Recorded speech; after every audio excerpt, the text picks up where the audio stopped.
and even within the continent, we've been managing our natural resources, specifically land, water, and biodiversity, the environment. So even if you take the position, which I don't take, but even if you take the position that you could simply harness Africa's natural resources and address all its fundamental development challenges, the degradation of those resources and potential depletion of those resources going into the future should give you pause. Okay? But remember my common premise. It's not the resources or everything else that we lack. But let me just follow this presentation so that I don't confuse you. Okay, so the future might get worse. Some of these data sets you've probably heard of. So land degradation is increasing enormously within the African continent. The IPBES, this is the Intergovernmental Panel on Biodiversity and Ecosystem Services, actually estimates that by 21 species. That's actually not the most scary finding from the recent IPBES study. The most scary finding from that study is that there is no likely scenario globally in which you can rehabilitate any of the biodiversity systems that has been lost. Think about that for a second. There's no likely scenario in which you can actually enhance biodiversity systems that has been lost. That is one of the most scary findings of that study. Obviously, if you then debate that and have real critical look into it, that statement is true, but you can actually rehabilitate and restore biodiversity functioning.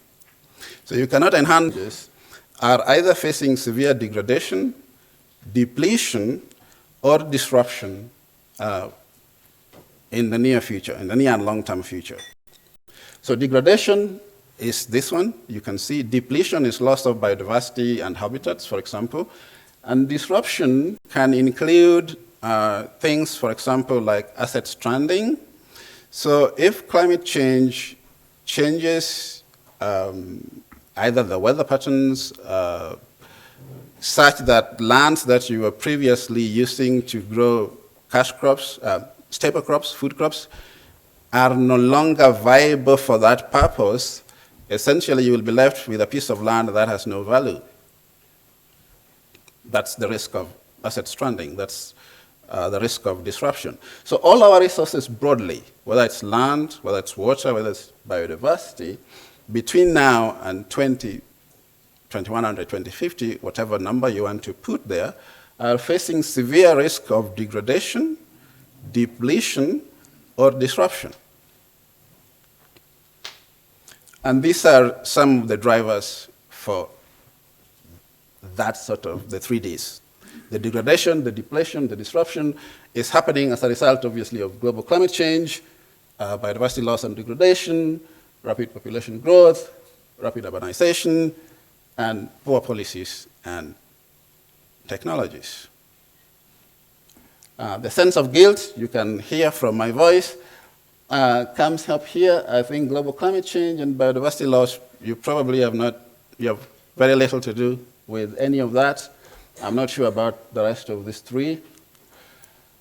Okay, so if you're looking at this paradox of poverty in Africa, and if you're looking at that future from the perspective of an African policymaker, so if you're the finance minister, or if you are Minister for Environment, or if you're a citizen, and you're all citizens, and not just of Wakanda, you're all real serious citizens, or if you're a scientist, if you're looking at all of that, what comes to mind? I'll come back to the leader question, because I think you're also leaders. What comes to mind? So any number of things come to mind. To me personally, two things. One, obviously, that level of deprivation and squalor is not consistent or reconcilable with that abundance of natural resources. Okay, it's a no-brainer. And surely that kind of situation cannot sustain in the long run. Okay? if that is the situation, that the fundamental question facing you, Africa's best and brightest, and I'm not just saying that to batter you up, you are, the fundamental question facing you is really this. It's a variation of this question. Is there a successful development pathway in Africa, whether resource-based or is there a successful development pathway in Africa under these conditions? This is not just the question facing you as a scientist. This is really the question facing African policymaker, and this is essentially your future. My answer to this is yes, as long as you sort out this problem first, which is only partially related to that discussion. So essentially, what is the basic problem in African development? If we are richly endowed in natural resources. May I disturb you or you raise a question in the end? In the end, please. Yeah. Okay. So my view, this comes back to my thesis. My view is the fundamental problem in African development is a deficit of transformative knowledge. It's not lack of natural resources. We'll see in a minute, it's not even lack of money.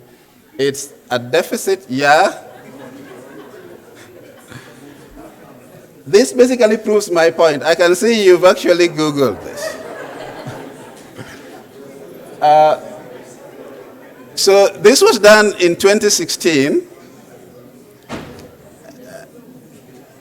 Okay, so our common future at stake here. Can we come back to the main discussion, please? So this was done in 2016. So this map was captured in 2016. And I think by 2016, you were still already alive. And I think in your young lives, you were already well accomplished. And I think you use the internet or social media more than the average African person. But you can say in 2016, Madagascar, they were much more interested in what Rihanna was doing.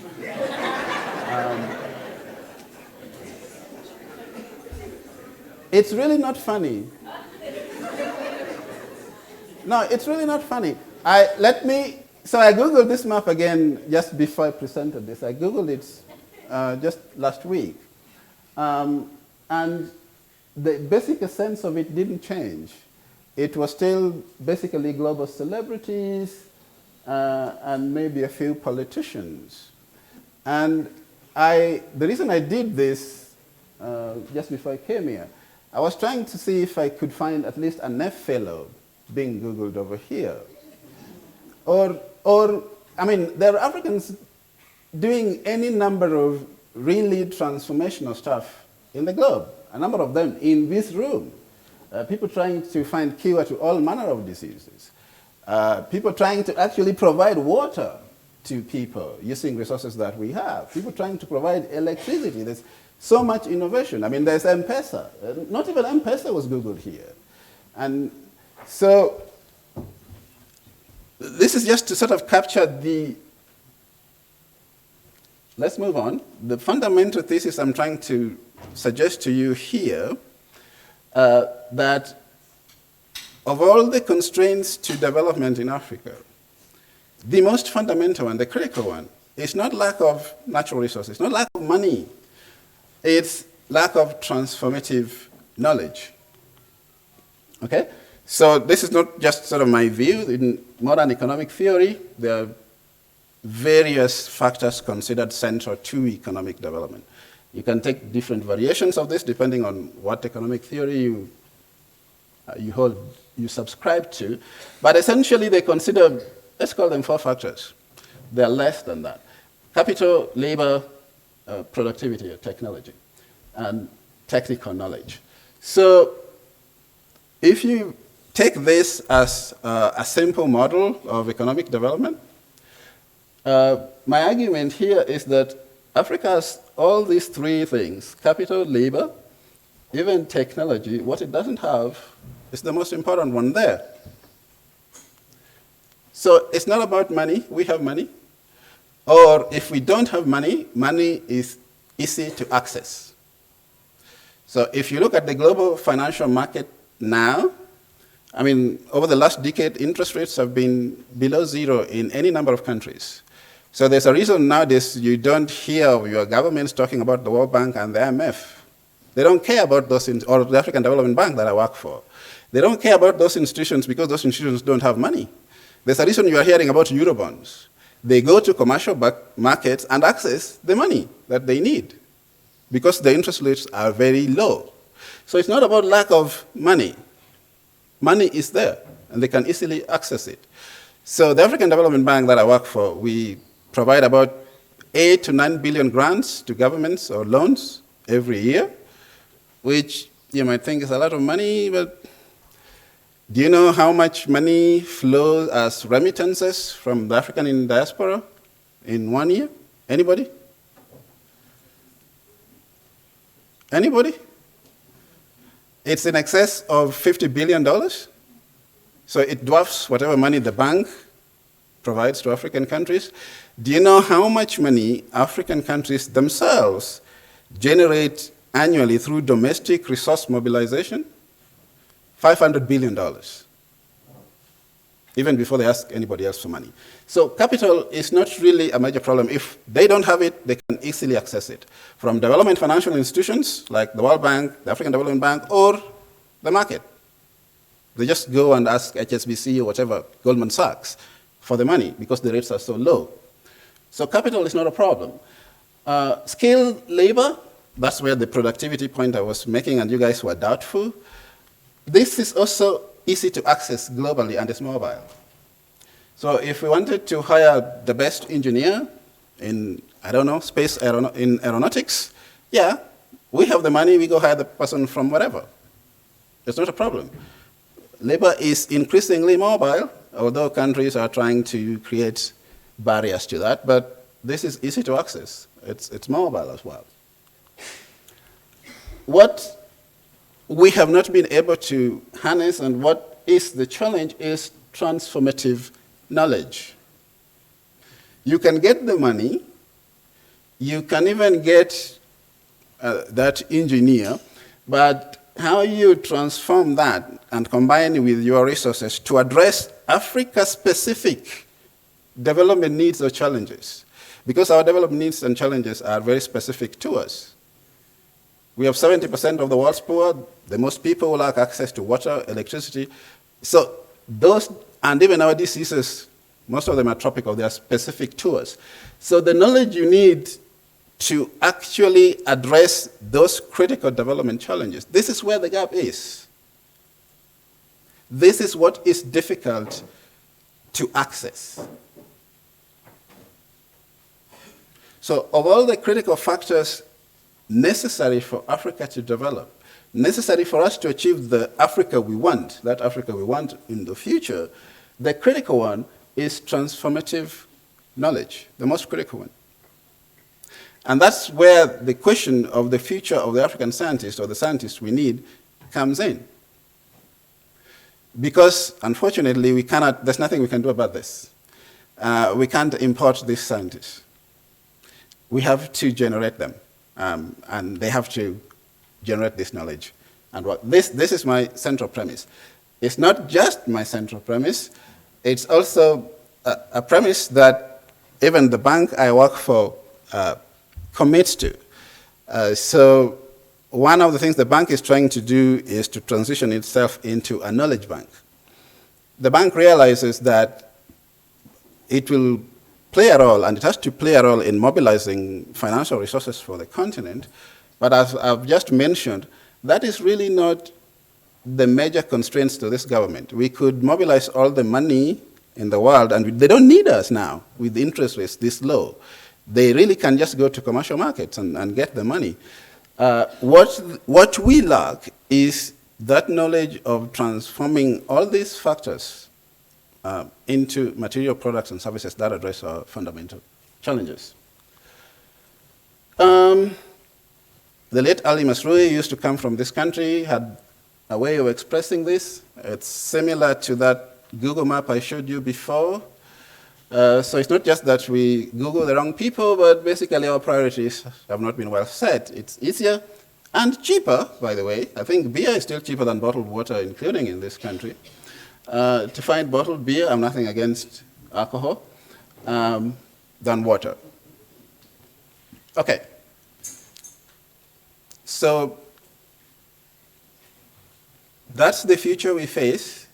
That's the main constraint we face. The question then becomes, what type of a scientist does Africa need? If the critical gap in our development is that of transformative knowledge, what type of a scientist do we want in the African future that we want? Now, there's a lot of guilt and mixed feelings here. So before we continue this discussion, I'd like to share with you a joke that former president of Tanzania, Benjamin Mkapa, likes to say, so some of you may have heard it. It's not a funny joke, actually, so there's nothing hilarious about it, so don't get your hopes up. But he's told it many times. I personally heard it from him about 5 times. It was only the last time I heard this, which was about maybe a month ago. I attended one of the Uongozi Institute things that he runs, that it made sense to me, and I've sort of adapted that joke. But it made sense to me the last time I heard it, because it's not a funny joke, but it made sense to me the last time I heard it because I think he uses it for 2 reasons. First, he uses it as an icebreaker, and then he uses it to communicate very important messages in a very diplomatic manner. Now, if you don't know anything about Ben Mkapa, he was actually one of the press people for Tanzania's founding president, Julius Nyerere, before he became Foreign Affairs Minister, before he became president. So he's a very good diplomat. Now, the first time he actually said this joke was here in Kenya, since we are in Nairobi. Most Kenyans won't remember this because they were concerned about other things. They were concerned about life and death. But the first time he made this joke was in 2008 when he was mediating peace between Kenyan politicians after a highly contested election. Now, I'm going to tell you this joke that I have updated. I won't tell you which part of the joke I have updated. Now, the joke is not funny, so don't look for the punchline, but look for the message. So this is what he said. I'll try, although I'm updating his joke, but I'll try to use his wording and phrasing as much as I can. So he said, once upon a time, in his school days, when this happened is not important, but there were 4 persons who were having dinner, and at the end of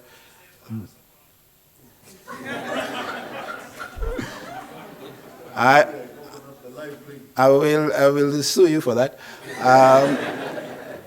After a very liquid dinner, that was his word, after a very liquid dinner, these 4 persons started engaging in a conversation. So the 4 persons were a surgeon, a field marshal, a politician, and a researcher. Let's call this researcher now a scientist for our purposes. So after dinner, they started engaging in a conversation, and the surgeon said,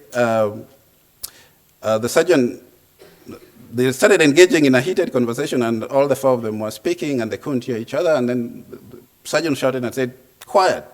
You have to listen to me first, because I'm the most important person in this room. And then they asked, why are you the most important person in this room?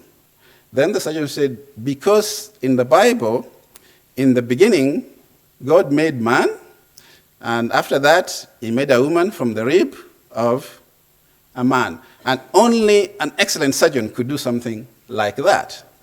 So, basically, if you go by the Bible, I come before all of you guys, so I'm the most important person. Then the field marshal said, wait. If we are going to go back to the Bible, then remember, the Bible also says, in the beginning, there was chaos, and God created order out of this chaos. Now, only a supreme military leader could create order in this chaos. So if that is the basis of your argument, then I'm the most important person. You should listen to me first. Okay? Then the politician said, What are you guys talking about? Who do you think created the chaos in the first place? Okay, so you got the punchline. That's normally where he stops. But when he did this in Tanzania, I actually challenged him. So I added one bit to this joke, which was basically, but you said there were 3, but I think there were 4. And there was an analyst there. And only a really good researcher, a really good scientist could understand that whole conceptual framework.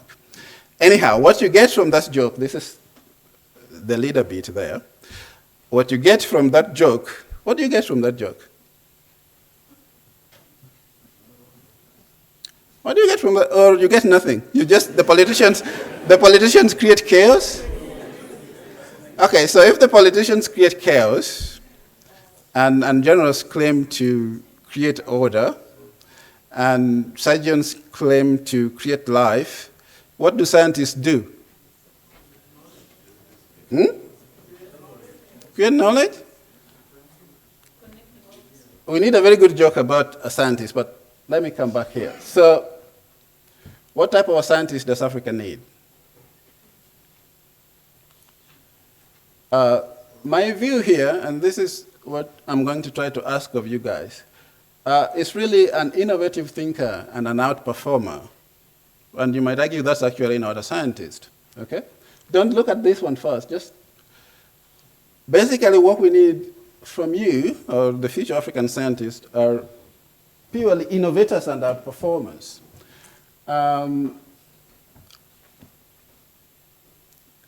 Because, first of all, and there's a reason I feel guilty about asking this of you, because I know most of you are postdocs. Well, I know, first of all, it's tough being a scientist in Africa in the first place, okay? It's tough enough also just being a postdoc. You have your own problems, okay, that are limited to finding a lab, finding money, finding even a partner to work with.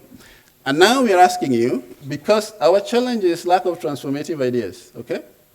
Now we're asking you, besides just being a world-class scientist, you actually have to be more than that, because you have to contribute to producing that transformative knowledge. So you have to be a world-class innovator and outperformer. And there's a reason, actually, you're going to have to do that.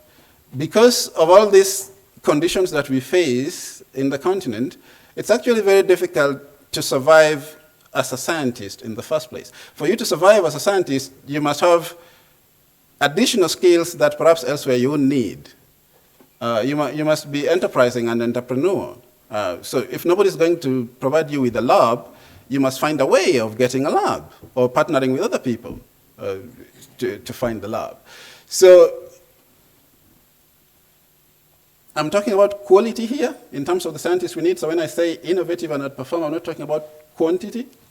I'm aware of, I used to work for a science technology institution before, so I'm aware of all the numbers. I'm aware by one estimate, the continent needs 1 million PhDs to develop homegrown solutions. Now, I have a problem with that. I have a real problem. I don't have a problem with 1 million PhD scientists. This is actually what I would tell governments. You are not governments. So if I was doing this presentation to the governments, I would tell them, we need 1 million scientists, okay? But what kind of scientist? The quality of the scientist. I'm giving this presentation to you, so for you guys, we don't need 1 million of you guys. We actually, how many PhDs do you think are associated with the making of the iPhone? Forget the iPhone, the M-Pesa. How many? Depends on what part of the product cycle. But even if you take the M-Pesa to have started from when we invented either the phone or the internet, how many PhDs do you think are involved or were involved in the generation of that product? Few to none, yes. So, I mean, we need a greater number of scientists. That is not contested. We need a critical mass of scientists. But we also need, especially in Africa, because of the problems, first of all, that we have, one of the consequences of being poor, one of the consequences of all those problems we have, is that we are always going to have fewer scientists. It doesn't matter how much money and how much time we spend trying to convince politicians to invest in education and the training of the next generation of scientists, and we should encourage them and they should invest, but just because of the state of development, because of the trade-offs, because of other things that have to be met, by definition, being poor means there are lots of things you're not going to be able to do. So by definition, we are always going to have fewer scientists than we need. So then the question of the quality of the ones we have becomes a central one here. This is the point I'm trying to convey to you here. Okay? So it's the quality.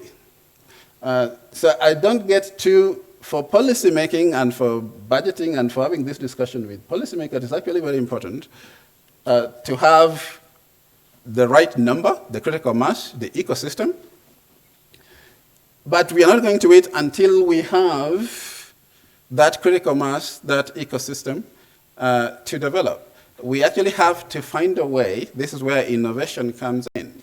So if some people can do it with that, if some people need that sort of thing for it to work, and we are not going to get that, how do we actually get to achieve our objective with what we have? So the critical reflection that I would like our scientists, especially young ones, to have is essentially that. So not to fall into a situation in which you say, but I don't have A, B, C, D, but to get into the situation, but I have A. So how can I use A to get B, C, D so that I achieve that objective? And for the continent as a collective, that's the kind of scientist we need. So a world-class scientist, but also an innovator and outperformer.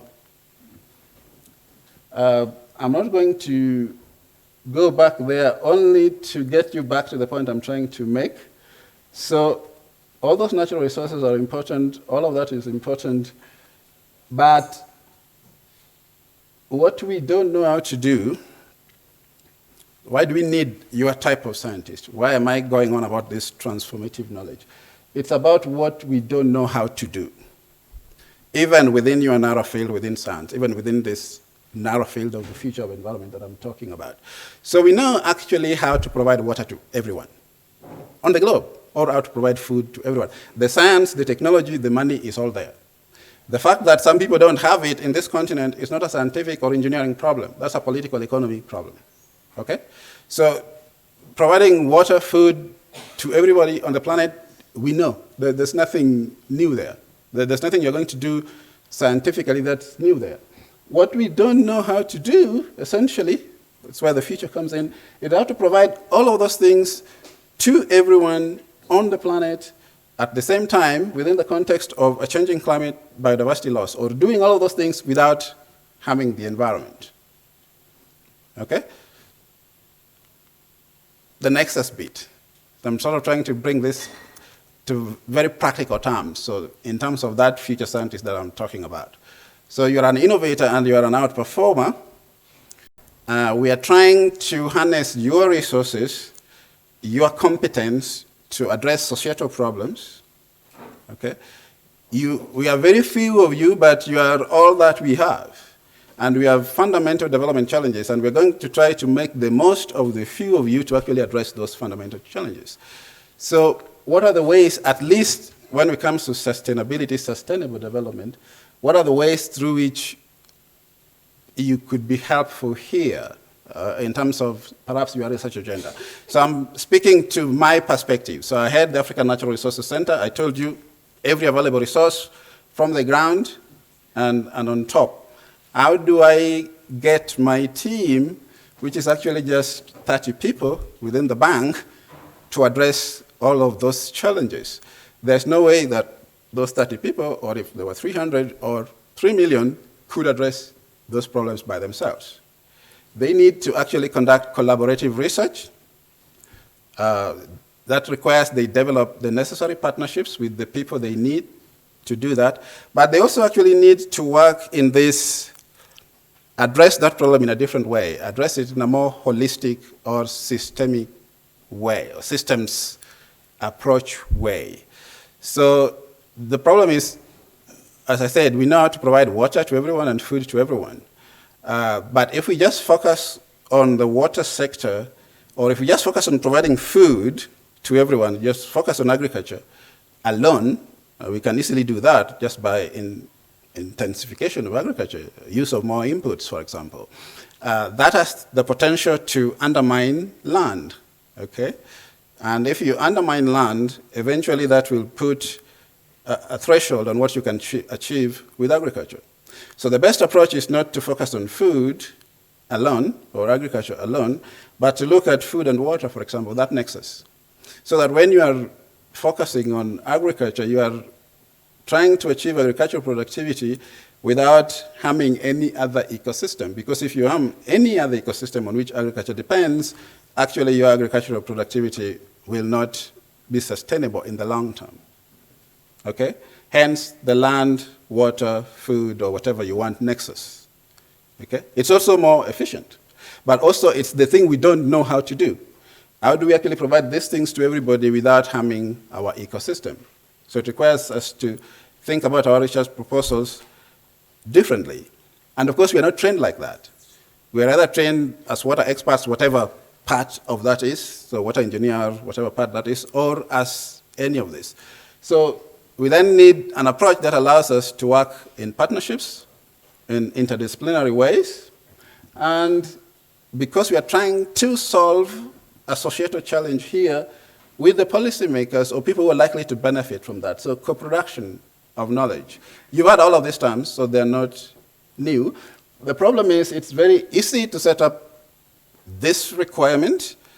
It's very hard to actually be a researcher and to conduct research in this sense. First of all, because that's not the way you are trained, and that's not the way anybody else is trained. Okay? So this will require you, for example, to work with a sociologist who was himself or herself never trained to work like that. And if you think working with that sociologist in your physical lab is difficult, imagine then working with a policymaker like me who is interested in a developmental outcome of this sort of thing. But so when I say you need to be, the kind of scientist we need needs to be an innovator and a performer, that means also organizational innovation, being able to organize your research partnerships and everything else in a way that sort of delivers this. This is just one aspect from my perspective. So that's what I mean. And in a sense, this is where that sense of guilt I talked about comes from, because we are asking a lot of you. We are asking something that not all of us that went before you, either as scientists or policymakers, had to deal with. But this essentially is your future. This is the future that you face. And from at least the narrow point of trying to deal with sustainable development challenges within the continent itself, we can argue over this, but from a policymaker like me, one of the most efficient ways, and perhaps one of the type of scientists we would like to see, it doesn't mean all our science has to be done like this, would be some sort of scientist with the capabilities to engage, even to create this frame and to make it work. The challenge is getting these things to work. Okay, thank you very much. Esther.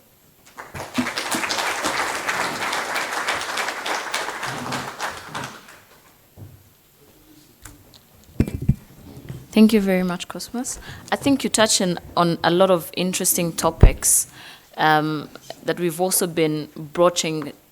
Yesterday we brushed about, but I think we'll continue quickly into the next conversation and we'll have a Q&A. And just following on Cosmos' presentation, we'll start with urbanization. So our first presenter is Jessica Thorne. She's a Climate Research for Development Fellow, an AIMS Women in Climate Science Fellow, and a NEF Fellow also. She's an ecologist with a background in human geography, climate adaptation, and she also uses probabilistic socio-ecological modeling and participatory scenario analysis to measure impacts of development on land use change. So welcome, Jessica.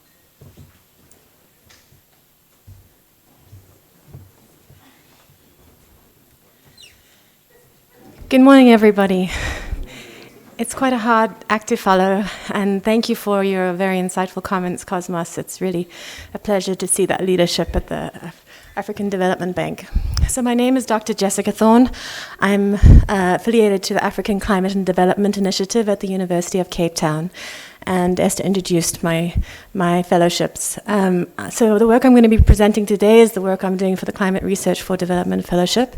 And it's based on work that I've been doing in the last 12 years through my graduate and postdoctoral work at Oxford, ETH Zurich, and Colorado State University. So the topic is, of course, synergies and trade-offs of green urban infrastructure for climate adaptation in peri-urban areas, and it feeds well into some of the challenges that Cosmos just discussed. So our challenge is that unprecedented climate change and migration presents a perfect urban storm, and I know we've been discussing this yesterday to a large extent. So you would have seen the IPCC report, 1.5 report that was published last year, the Climate Change and Land report that was just published last month, and the Cryosphere and Ocean report that was published just this week. And all these reports show that since pre-1850 and pre-industrial era, we've seen between 0.8 and 1.2 degree average warming across the globe. And this is expected to increase unless we adopt certain scenarios for changes around the 2040s, and it might level out. So we would see this in this area, but of course there's a range of uncertainty. And we're already seeing the impacts. So this is just some images we've seen and I've taken in the last year in Dar es Salaam. And we're seeing major disruptions of bus rapid transport systems. We're seeing flooding. We're seeing housing collapsing and high levels of flooding in people's homes. We're seeing abandonment and regular flooding happening every year. So these complex systems dynamics are impacting both natural resources, food security in rural origins as people move from their incapability to produce their crops to their destinations. And it's particularly acute in sub-Saharan Africa, and this complex natural and social economic dynamic threatens the irreversible collapse in ecosystem services, diversity and functioning. And just this week, the World Bank has indicated that there's major impetus to raise adaptation finance, but we see that most of this adaptation finance is still being channeled across our continent to rural areas. So another component of our issue that was just discussed is that human population is growing rapidly. We see this in very, very rapid increase, especially since the 1970s. We've seen 3.7 to 7.6 people living on this planet. We're also seeing substantive migration internationally and internally. And so this offers many opportunities, such as new remittance streams to facilitate rural transformation, such as infrastructure and education. But of course, we're seeing the deterioration of overstretched infrastructure and services. We're seeing poor working conditions and rising inequality. So how do we reimagine the African urban future? We can see on this graph, it's different regions across the world, and this is Africa over here, and we're seeing a really rapid growth in the urban population. So worldwide, we've seen just in 1950, there was 751 million people, and last year there was 4.2 billion people living in urban areas. But what about Africa? We're seeing the fastest rates of urbanization worldwide. So we only had 15% of our population in 1950 living in urban areas. And today we have 43%. That's quite substantive. And a lot of this is happening, especially post-independence of our countries. And 59% of our population now lives in informal settlements, it's estimated. And this, of course, these figures are all estimations, are expected to either double or triple up to 2050. So if we think about the proportion of people living and where they're moving to, in Asia, for example, we're seeing only 1.1% increase in urban populations per annum. In Namibia, my home country, we're seeing 3.4% moving to urban centers, in formal areas. But we're seeing 7.2% people the growth every year is happening in these peri-urban areas. And just in my lifetime, since I started my PhD, there's been a doubling of peri-urban areas in my home country. So this is why authors such as, I recommend this book called Planet of the Slums by Mike Davis. There's a lot of criticism of it, but it's also very interesting to really raise the issue of the growth of these areas. So finally, the final component is Africa has an extraordinary richness and it's a strategic asset. So the International Panel on Biodiversity and Ecosystem Service has raised that we have huge economic ecosystem service valuation opportunities. And it's estimated that in rural areas, we have 62% of the population that's dependent on these ecosystem services, but we don't know what this is in urban areas. And there's many.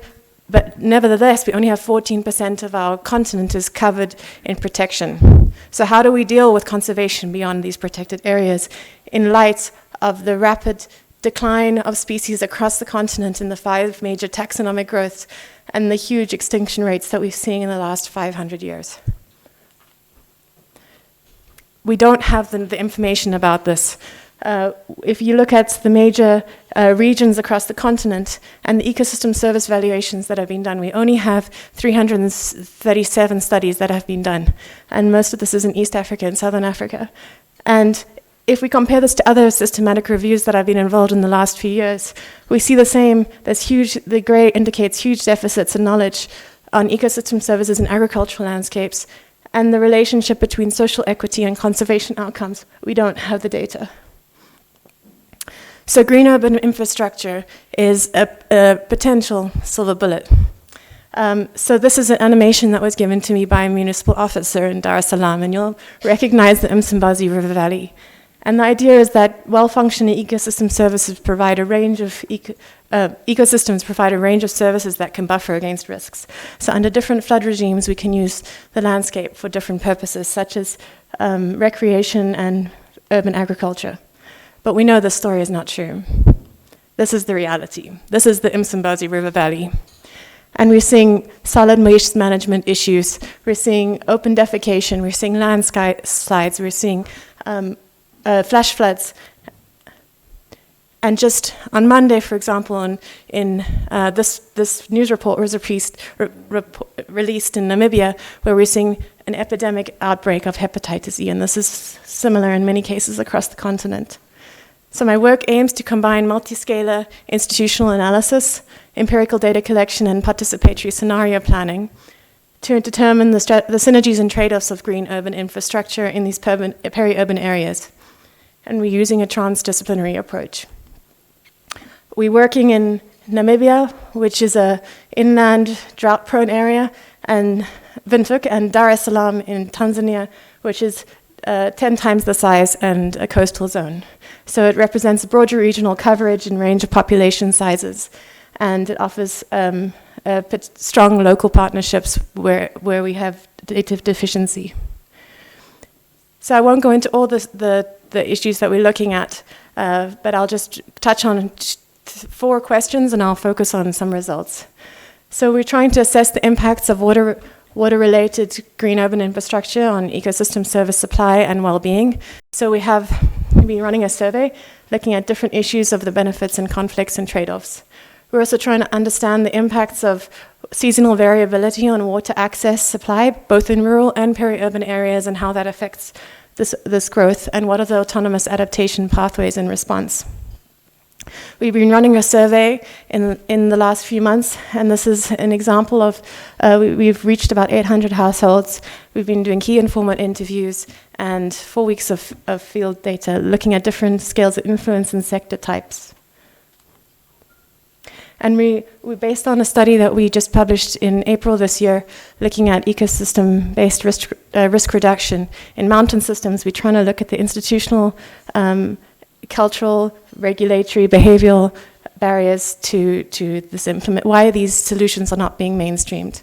And we're using scenario analysis, which is a method that was developed in East Africa called Kesho, meaning tomorrow, to envision futures. So we ask what key factors influence resilience up to 2030, and 2063 in line with the SDGs and the AU agenda? And what are the trade-offs between alternatives across space and time? We use normative scenario planning, which allows us to look at the future and what steps could bring us back from that future rather than thinking about exploratory scenarios. So when we try to think about what climate proofing the Nexus in green urban infrastructure means, for example, if we look at water, we might think about how do we implement these boreholes, how do we allow for better groundwater recharge. But green urban infrastructure would involve indigenous reforestation, rehabilitation, and we'd need to use soft infrastructure such as water marshals. We can see, I'll just go through a few more slides. we see when we look at a normalized vegetation index that there's major differences between social wealth and around the periphery we're seeing substantive breakdown, shrubland loss. There's major potential for innovation in terms of prioritizing longer-term disaster intervention, building ownership and a sense of place for these people living in these areas, promoting the fact that we need more communal versus individual deeds in these areas. We need to clarify tenure agreements. We need more conservation organizations work in these urban areas.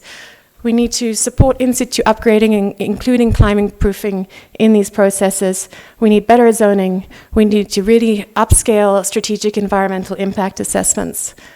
We need to drive down the cost of transformation by accounting for more ecosystem services in the informal economy assessments. We need to promote corporate social responsibility that can preempt these risks. And we need to recognize the politicization of information in decision-making processes. And finally, there are many technical needs that we can support development. So I'd like to say thank you very much to all my partners.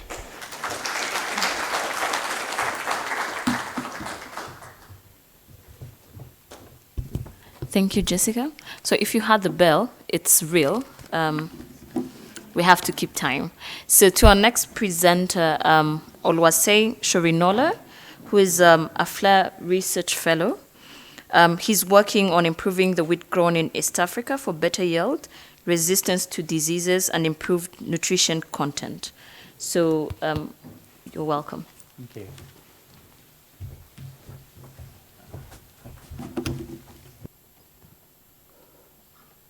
Okay, good morning.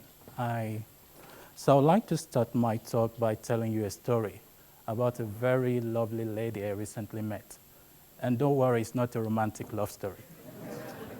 So I recently moved to Kenya to start my fellowship about 4 months ago. And I decided to take a trip to the countryside just to explore the country I'll be living in the next 2 years. And as many tight cash travelers would do, I went to Airbnb to find an affordable accommodation. So little did I know that my adventure would bring me to this wonderful woman. Her name is Wendy Karoye. She's Kenyan, and she's perhaps the most energetic 82-year-old I've ever met. And when she learned that I work on wheat, she was so excited, and she went to her drawer and brought 2 jars of wheat to me. And these are wheat varieties that were grown 60 years ago. And this wheat variety won her husband the best wheat grown in Kenya in 1960. So they were really excited about this because they got yields that were comparable to those that were obtainable in the UK at that time. And so they decided to try it again in the following year. Unfortunately, it rained a lot, and they lost almost all of their wheat. Now, Wendy's 2 jars of wheat reminds me of 2 things about Africa. First, that actually Africa has the potential to grow wheat. And second, also, that there are challenges we need to face, especially in the face of a changing climate. And I also understand that this picture might remind you of the colonial past of wheat in Africa, particularly in East Africa. But I want to convince you that the story of wheat has changed a lot. Now, since the pre-colonial era, actually, the per capita consumption of wheat in East Africa has more than doubled. And that has especially happened in the last 10 years because of increasing urbanization and rapid economic growth in this region. Now, all of this is happening against the background of population growth. Now, a lot of speakers have alluded to this, and Kevin made mention of this in his introductory speech. But I thought I should show you what that looks like in the World Population Report. And this is what the population of the world will look like. So currently, we have Asia being the most populous continent. But you can see Africa is rising rapidly.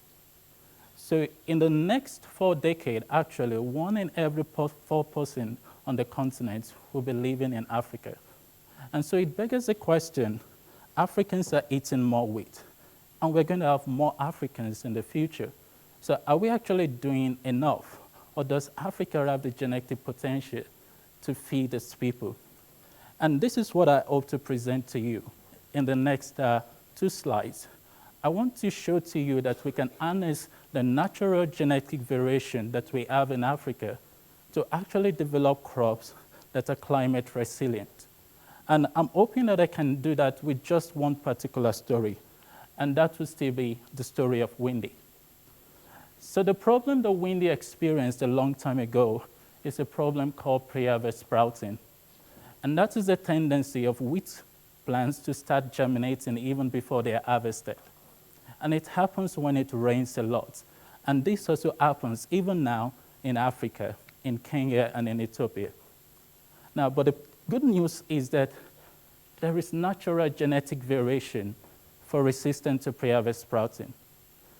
These 2 spikes from 2 different wheat varieties were grown at the same time and were subjected to the same wetting treatment. But one is clearly resistant while the other is not. Now, I was fortunate to lead a work to actually find out what is actually going on here. What are the genetic factors inherent here that is making this line resistant? And I won't go into too much technical details. But we found a particular gene called TAMKK3. And we found that a mutation in this gene actually influences this phenotype. So the line that is quite susceptible to pre-harvest sprouting has a non-functional copy of TAMKK3 with a particular mutation. But the line that is quite resistant to it has the functional copy. Now that we have this knowledge, we can actually start looking at the frequency of these genes in our population. And that was what I did recently. So I collected about 250 wheat varieties grown in Africa. And this is what we found. So the red bar represents the non-functional copy, and the blue bar represents the functional copy. And you can see, actually, in this case, we are not doing bad. We're increasing the frequency of the good allele in our population. So our breeders have been doing a good work in some cases. So using the same approach, my fellowship is based around introducing some genes that we know to affect resistance to diseases and also other traits.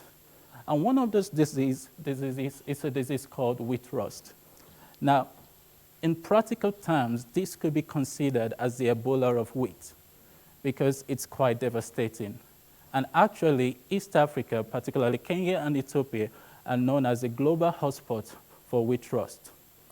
Now, but we also know the genes that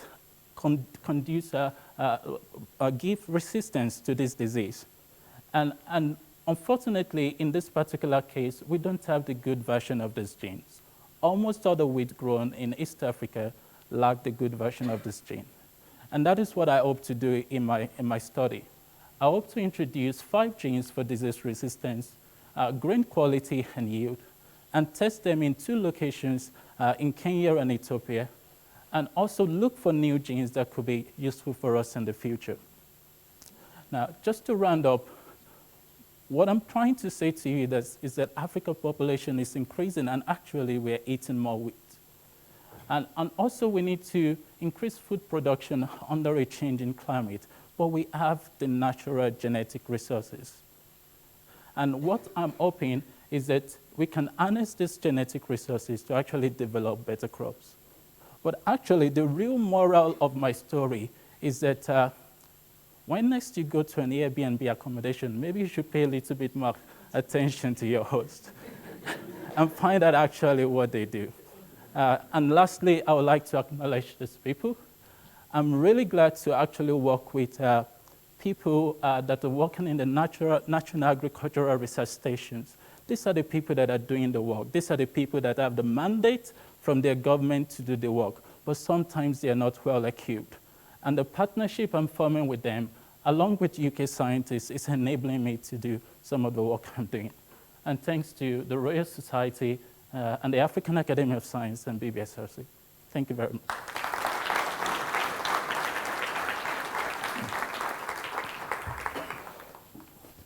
Thank you, Oluwase. I think this was a very concise and interesting presentation. We'll keep discussing about it in a few minutes.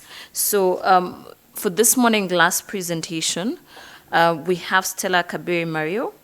She's a climate research for development fellow.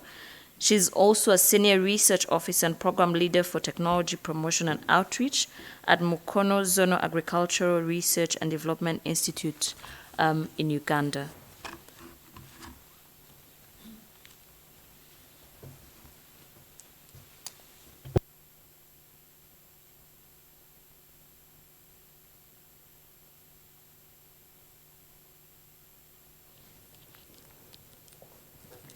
Thank you.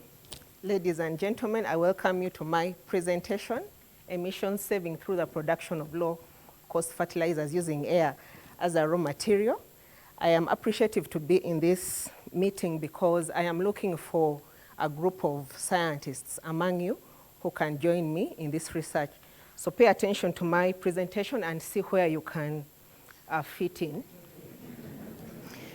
From the previous presenters today and yesterday, we realize when it comes to climate change, we are facing three major challenges in Africa, and that is how to feed 2.4 billion Africans, what crops will grow in a +3 degree Africa, like how previous presenter has presented to us, and the large gap between cutting-edge science and evidence-based policy making.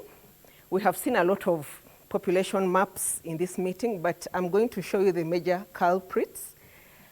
In Uganda, I come from Uganda, and we are set as number 4. And in 30 years' time, our population will be 150% of what we are today, and that is 40 million. For Niger, I don't know what's happening in Niger. If you're in Niger, you can let me know during coffee time, but in 30 years' time, there will be 250. And this is a map of the global fertility rates. The brightest colors are in Africa, but these are maternity rates. If we went to paternity rates, I think the whole map would be red. So there is a process today that we use for making fertilizers called the Haber-Bosch ammonia synthesis process, and it is very correlated with the global population. It sustains 40% of today's global population, and almost all nitrogen fertilizers are fixed with this process. It is just a reaction of nitrogen and hydrogen in the presence of a catalyst under a very high temperature of 450,000 degrees centigrade and 150 bar to 350 bars. Over 160 million tons of ammonia are made through this process every year, and they exceed that is naturally made by agriculture. That is nitrogen fixation by agriculture. And it has doubled the number of humans supported per hectare of arable land. Now, by 2010, there has been a correlation between the production of nitrogen fertilizers and the global population, that today it follows a very, very similar trend. So there's a very high correlation between population and nitrogen fertilizers. However, this Haber-Bosch process is one of the leading CO2 emitters today, and it emits over 300 million metric tons of CO2 and 42% of total industrial emissions, which is an alarming factor for global warming, knowing that we don't have another planet. But it also consumes 1 to 2% of the world's total energy production and 3.5% of the total natural gas output, So it is a process that we really need to be phasing out, but with a solution. But as we are grappling with that, most of Africa uses very minimal fertilizers compared to the global average, which is 135 kilograms per hectare. But Uganda is almost minimal. Hardly fertilizers are used, to the point that it is just 1.3 kilograms per hectare. And when I mean Africa at 17, I'm including South Africa, I'm including North Africa, and those other countries that have a better agricultural output. One of the reasons is that Uganda, in case you didn't know, is one of the world's most expensive fertilizer market. 68% of Ugandans are in subsistence agriculture, but they pay double the sum paid by farmers in USA for a kilogram of fertilizers, which doesn't really make sense at all.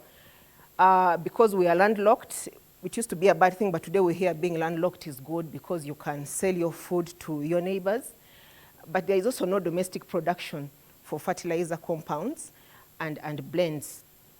So on one hand, this Haber-Bosch process sustains the population, but it is a very high CO2 emitter, while on the other hand, most of Africa can't afford the fertilizers, but also suffers severely from effects of climate change.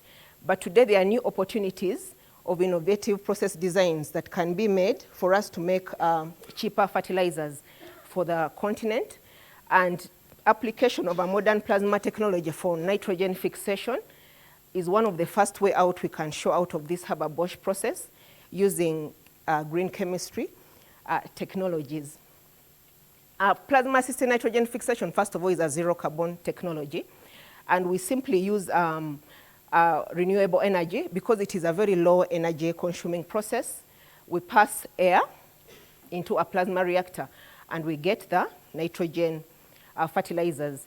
I am partnering with Eindhoven University, chemical engineering, for engineers from Eindhoven University and membrane scientists. But I would like to have a consortium of African scientists in this room. So what is plasma? Plasma is a hot ionized gas that is positively charged ions are equal to negatively charged electrons. And it is considered as the fourth state of matter. I know in school they taught us that we have 3 states of matter. We have solid, gas, and liquid. But they did not tell us that there's a fourth state. Well, plasma is the fourth state. And if you have been in some Nordic countries and you've seen the northern lights, that is the visible plasma that you can see. So how can Africa participate in climate change mitigation with plasma-assisted nitrogen fixation? In the study I've been doing with the CR4D grant, I have been calculating the carbon footprint of importation of nitrogen fertilizers. And I found that Kenya leaves a footprint of about 3.4 million tons of metric tons of CO2 equivalent from importation of fertilizers. Tanzania leaves about 1 million. And together, as the East African bloc, we leave about 4.9 million tons of CO2 equivalent when we import nitrogen fertilizers. So it is, we can, first of all, the technology uses the raw material is air, which is free. We can use solar energy, which is also free. And then we can do away with that 300 million tons of CO2 from the Haber-Bosch process. And the footprint we leave in the importation of nitrogen fertilizers. And this can be a very ambitious venture for climate financing if we can have to install small mini plants of nitrogen mini fertilizer plants in rural areas and make it accessible for the poor. I had a small video to show you. I don't know whether you can click. It is just takes 1 minute. Just click here. Of the process, how it looks like in the lab. No. So that's the plasma reactor. And that is the absorption unit where we collect the liquid fertilizers from. So air comes in. And then we use renewable energy. And in the plasma reactor, the nitrogen turns into a liquid fertilizer. It is absorbed, and then it becomes our liquid fertilizer. And then this is how it looks like in a lab.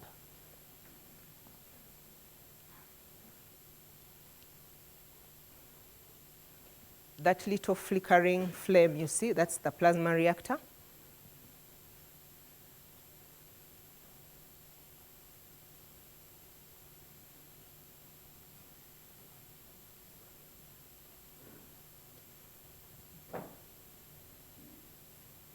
And then we collect our liquid fertilizers there. It's a very simple setup, and it's as simple as that. So initially, we could produce 2 moles of nitric acid a day, but we have optimized that recently. That 2 moles is what is now produced in what is produced per hour. So we can make more liquid fertilizers now. It initially used to fertilize like 3.5 acres, but now that is times 8 times, because we have optimized the design. This is my thank you slide. I don't waste my thank you slide. So I wanted to show you the original design. This was the original design, but we have removed some of the parts that are necessary, but they are important, but we can do without them, because in Africa we have very limited budgets. And this is the design that we are looking at now. And that is this, the funding I've gotten from African Academy of Science is going to help me install one of these in Uganda, and then we can start the research. So thank you very much for your attention.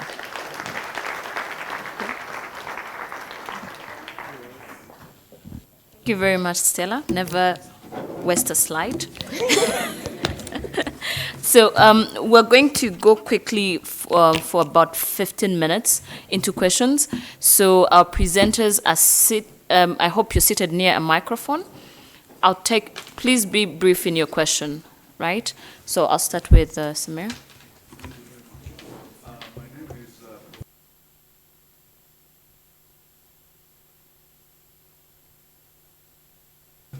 Please use the mic. Presentations today in the context of the constituencies of land, water, energy, environment nexus were fully machined and annealed in that scenario. However, when several slides were posited in terms of the biodiversity of Africa, in terms of a mineral-based economy, in terms of the natural, which also includes the natural resource, and there's also a component that I would like, actually a question, that is where my question is being driven to, is in the context of developing a knowledge-based economy. And I think that was touched based on how many researchers do we have. And on the same front, we also have how many engineers do we have in Africa.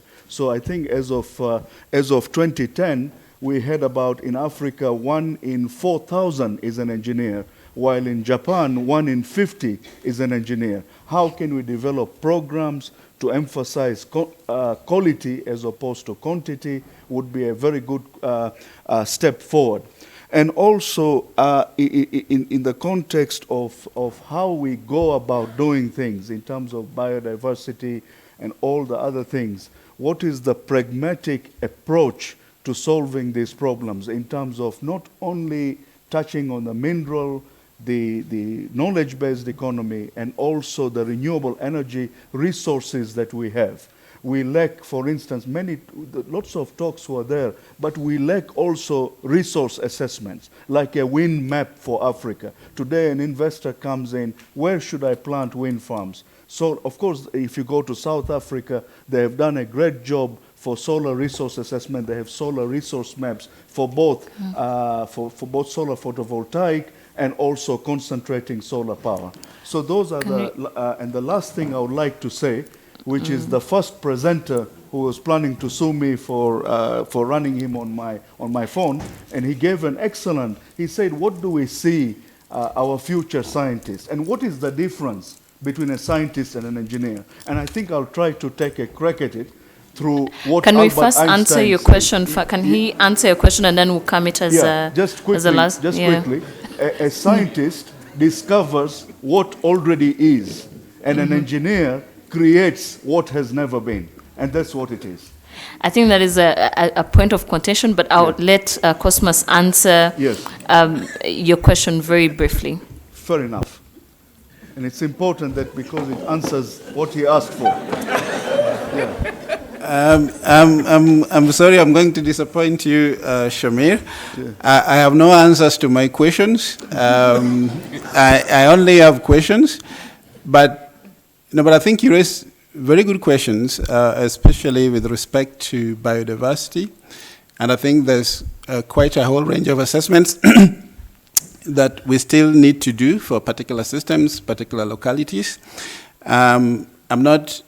This is not a corporate thing, but one of the things my center is keen on, and one of the things I'm keen on to explore with all of you here, so people who are interested in conducting resource assessments and that sort of thing, that is something we'd be willing to. We are seeking people to conduct research to do that. So that's something, if you're interested in, I'm keen to explore with you. In terms of, I have no answers to the questions posed. If I did, I probably would not have posed those questions. And I'm looking forward to you, this group, to help provide answers to some of those. Thank you. Thank you very much. I think there was a question here. Hi, I'm Lenine from Caprisa. I have a comment for Olu. Olu, where are you? You are my new superhero. Your work is amazing. I just have a question. You were speaking about disease-resistant wheat. Are you looking at drought-resistant wheat as well, since that's been a problem that's been mentioned this morning? Olose is right behind you. Yeah, I'm just right behind you. Well, it's a very important point to raise. Drought resistance and particularly heat tolerance is also very important. But drought resistance is a very complex trait. And it's going to take a longer term research to do that, not achievable in these 2 years. And actually, we've not actually found a single gene on its own that can confer drought resistance naturally. Most of the genes that are found are through transgenic means. So it's a more complex trait. Hopefully, we can start with what is achievable and then expand on that. But these are real problems for us, especially considering climate change. Yeah. Thank you. We have in the back a question. Can you first say your name and...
Thank you very much, and thank you for, I think, the answers or the insight you gave to Part B. I take those.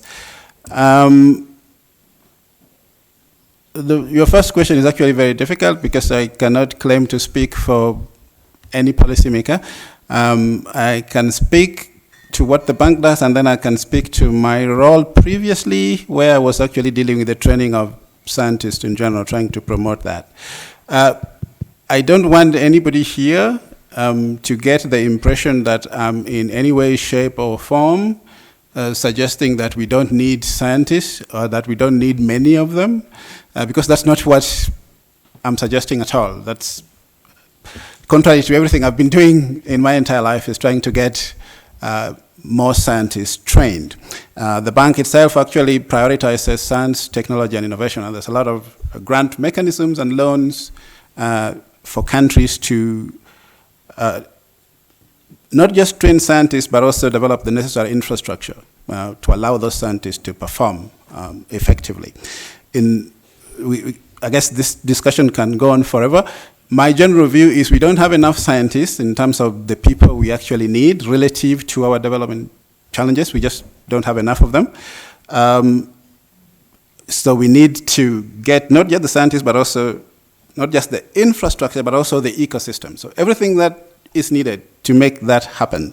But I also think if you are looking at, and maybe this is where the policy bias from me comes from, I also think and you answered this bit, I also need to think we need to put a bit of thought, I think, it's not just a bit of thought in how do we actually innovate within the scientific sector itself, or how do we enhance that innovation?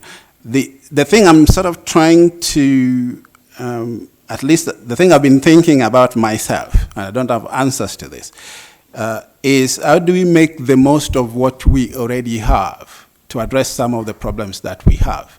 And how can the policy institutional environment, how can governments, how can institutions like the World Bank create conditions or make investments that allow the countries to make the most of the scientists that they already have? I don't want to sort of, I think we can continue this discussion, and I think the academy does all sorts of dialogues around these questions. No clear answers, sorry. So we have a gentleman here. Yeah, thank you. My name is Kingsley Bedu from Ghana. I have a question for the gentleman who spoke on the wheat. In Africa, we have a funny behavior when it comes to some innovations. In Ghana, we lost the opportunity to try the Ebola vaccine because of public outcry. Recently, it was very difficult even to start the implementation of the operational research for the malaria vaccine because of what people think, generally in social media. I teach ethics in microbiology. One of the things I like to talk about is advocate for GMOs. Listening to, in terms of trying to drive 5 different genes in the wheat, as scientists sitting here, we all really love to have that to feed Africa. But what are the clear point lines of convincing the general masses about GMOs? Because when it comes to that, in Africa, it's really difficult for people to accept. As I speak, the seed growers bill in Ghana's parliament has not been passed because of a lot of interest groups trying to impede the parliamentarians for not passing that bill. How do we cross over that line? If he has got 1 or 2 clear point lines to convince the masses about accepting GMOs, that would be very great for all of us. Thank you. Olose, you have an answer to that? Yeah, I was actually hoping someone would ask this question. So first of all, my work is not GMO. So I'm not using a GMO approach. It's naturally occurring mutation. So I'm just using a fast breeding approach. But I think we need to start to have an honest conversation about GMO. The breaking news I have for you all is that most of what we eat are genetically modified by nature, because nature constantly actually produces some of this genetic modification, not at the scale at which some of the technologies that we have now allow us to do. But we need to start having conversation, and we need to be advocating for it, and we need to be speaking about it, which is one of the things I'm doing now. Now, my view is that GMO is just one of the tools in the toolbox. It's not the only solution. So I'm not going to be one of those that will go around and say, we must all grow GMO. I think it's case dependent. We need to actually evaluate what we're looking at, and if GMO is the only answer to that, then we need to go for it. But the only thing I need to say to that, to balance that conversation, is that there must be regulation for GMO in Africa. I hate to see a situation where Africa becomes a dumping ground for GMO technology. where everyone wants to introduce GMO without doing appropriate regulatory check. So I think the first thing we need to do is to build national capabilities for this regulation. I think countries need to start passing some biosafety bills to actually position them to be able to start using some of this technology. But as individuals, first we need to open our mind. Maybe not all of us are entirely convinced about GMO. First we need to open our mind, and also we need to start speaking about it in the sphere where we are.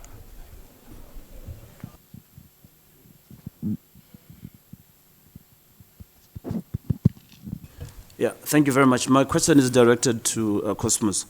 I just want to say that I appreciated your presentation, particularly the fact that you categorized the knowledge economy that you were talking about, which is not normally the case. So I'm just wondering, from a policy and developmental perspective, do you think that Africa is held behind but by not finding the right context in which some of the narratives are driven, and in the sense of the activities that the governments get involved in? Does that make sense? Yes.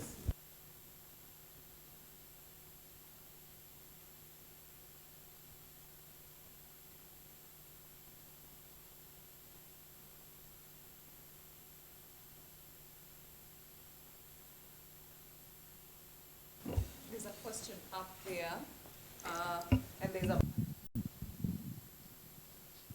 Oh, so I have a more practical questions for the people who talked about wheat and the thermal and the fertilizer production plant.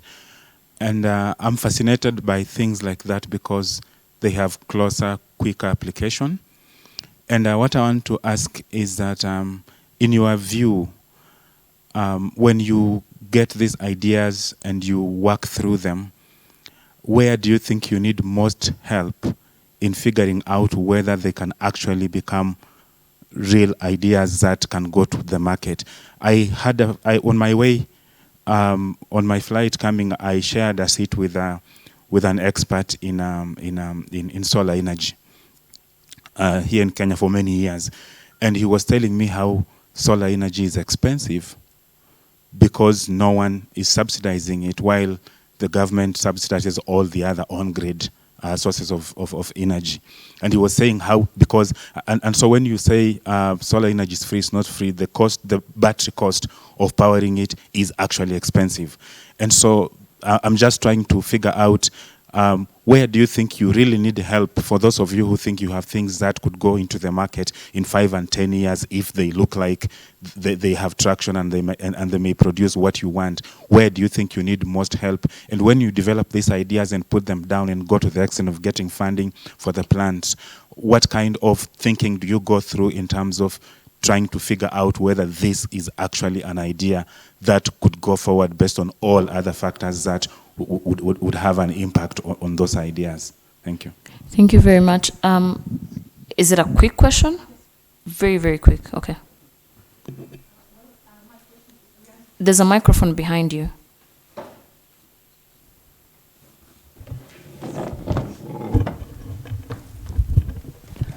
Well, my question is oriented for Stella. I'm Rabab Sharif from Cairo University. I'm a professor of physical chemistry, and I'm working on solar energy also.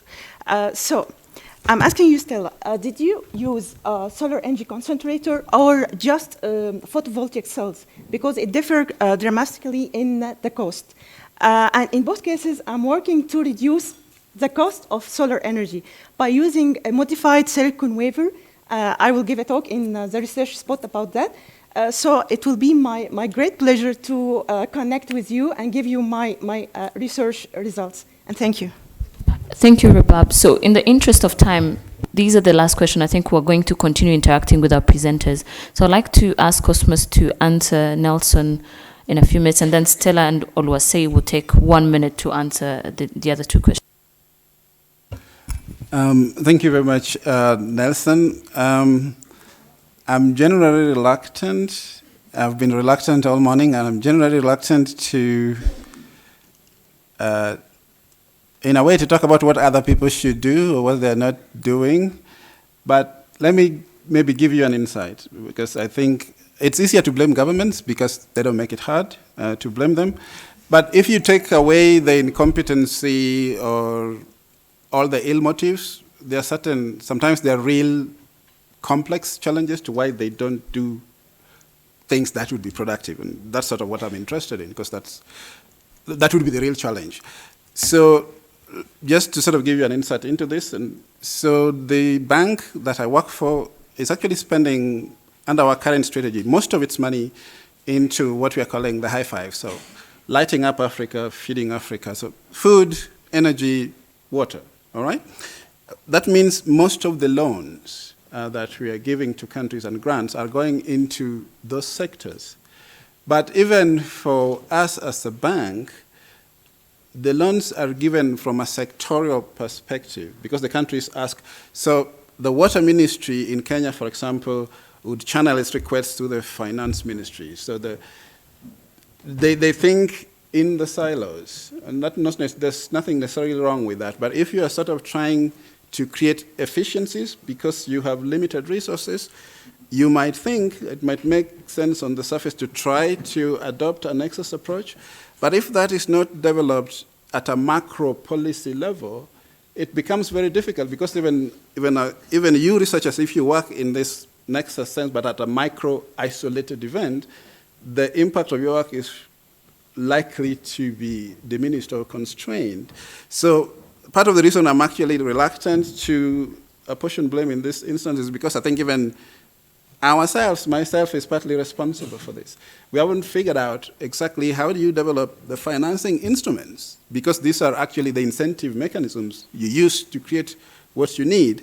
We haven't developed these financial instruments at a macro level, where the serious money is, so that would have an impact on what everyone else does. And there's a thinking gap there, so you don't get those sort of things. But there's quite a lot of work happening from the ground up that I think we can learn from. Policy can follow practice, which is really what's been piloted. But yeah, I mean, I think that's all I can say for now. Thank you. Stella, can we start with you? Okay, thank you. Mr. Mlongo, I was hoping that you were going to be attentive to my presentation, and I'm glad that you asked that question. Where do we need help?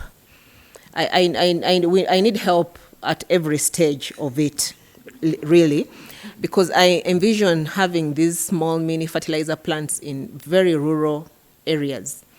And I'm working on the cost to find how cheap we can make them, such that they are able to even be subsidized by African governments. So it is something that in my work I would like to really demonstrate. And when it comes to solar, the only solar we need is just getting the electricity and plug in and get the electricity to run it through solar energy. I'm in the process of procuring some solar equipment. The prices range. There is very expensive, and then there are also the cheaper ones, because the energy required to run this little plant is so minimal. And Rabab, it will be glad to talk to you I'll be glad to talk to you at coffee time. And these are the kind of connecting minds, networking that I'm looking for at this conference. So we shall talk about it. Yeah, thank you. Okay, for me particularly, I think I'll need help in the policy space. Basically, you develop these lines, but then you need to upscale it and take it up to the people that actually need it, and you need some policy to enable you to do that. And in terms of how do you know it's going to work, I just want to say two things to that. First, as a scientist, you prepare yourself well to increase the chances of success, but you're not guaranteed 100% that you're going to be successful. So there's nothing definite about this, but you prepare yourself towards that. But I think what has been helpful for me is to work with people that are on ground locally. So actually the people from those research stations that are actually working on ground, they have contacts with the farmers, they know what the farmers like, what the farmers don't like, and working with them I think has been very, very, very helpful. Thank you very much. So to wrap up this, I would first like to give a round of applause to our presenters. It was, personally, it was an inspiring session. It was an inspiring session, and I don't know about you, but I'm starting to see, yesterday there was someone, we were speaking about interdisciplinary. I'm starting to see what could be the different connections between all the different researches, starting from yesterday and all that. And to finish with one little joke that someone used to say, there's like, if there were no questions or no challenges, I don't want to say problems, our jobs as researchers and engineers wouldn't exist. So we're here to solve and answer questions as we go along. So I think all the questions that Cosmos started with, it's really not, it is for us to continue thinking about it and creating collaboration. So in order to stop here, I would like to ask Grace to come and have a few announcements before we go for break. Thank you. Thank you so much. Thank you so much, Esther. Good morning, everyone.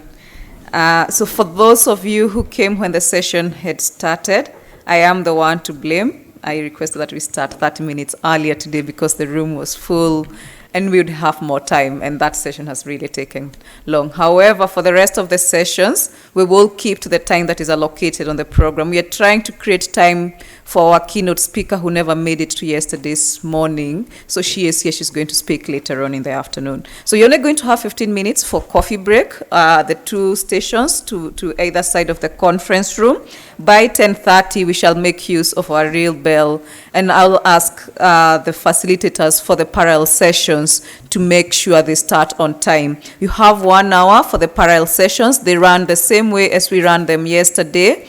Please make sure you keep to 5 minutes or less. If they go beyond 5 minutes, I have told my volunteers to make sure they ring the bell or the timer and have the other speaker on stage so that you have more time for conversations. At 12, we're going to have the poster exhibition. So come back to the tents here and visit the people you didn't visit yesterday with their posters. We break for lunch at 12:30. So that's very important because it's a change on the program. Lunch will be served from 12:30 and our volunteers will come get us to go for lunch at 12:30. We come back to, we go back to the breakout rooms again at 1:30. So again, after lunch, you'll go back to your breakout rooms. So note, we're not going to start at 2, it's going to be at 1:30. You go back to the breakout rooms. Again, we have a round of research spotlights. Those ones will end at 2:30. And then at 2:30, you're going to have this other session, which is, it's supposed to be here, but I'm informed it's going to be in the 3 separate rooms. So remain in those rooms from 2:30 for the session that was supposed to be at 3 o'clock today, the dialogue on early career researchers, professional development. Am I right, Watu?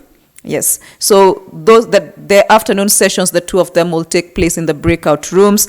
Come back here at 2:30 to 3. Then come back here at 3 for Connie's keynote talk on the Africa that we want. And soon after that, we will have seen how the weather is behaving and keep our Karura walk on track or have an alternative.